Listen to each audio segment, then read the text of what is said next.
నీ కుటుంబ విషయంలో తనకి ఇంట్రెస్ట్ ఉంది కనుక, నీ కుటుంబంలో బాగుశీలం చేసే ఆశపడుతున్నాడు కనుక, నీ సంతానం సరిచేయటకు ఇష్టపడుతున్నాడు కనుక, నీతోనూ నీ కుటుంబంతో కలిసి ఉండటం ఇష్టపడుతున్నాడు కనుక, నిన్ను చెయ్యి పెట్టి నడిపించడం కన్నా ఆశపడి ఉన్నాడు కనుక, అందుకే నీతో మాట్లాడుతున్నాడు యేసయ్య. నేను కౌగిలించుకోవాలని. నువ్వు పాపివే, నేను పాపి నన్ను నా దగ్గరకు వచ్చాడు, నన్ను కౌగిలించుకున్నాడు, నన్ను ప్రేమించాడు, ప్రతి దినము హెచ్చరిస్తున్నాడు, నిన్ను ప్రేమించాడు.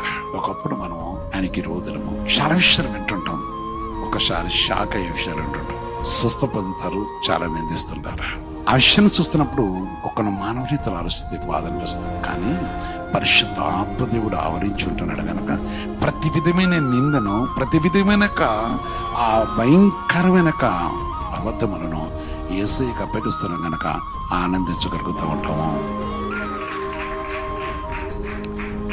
నా యేసుతో నడిచెదను, వెళ్తే నడవను, ఆయన మన యేసయ్యతో నడవాలి.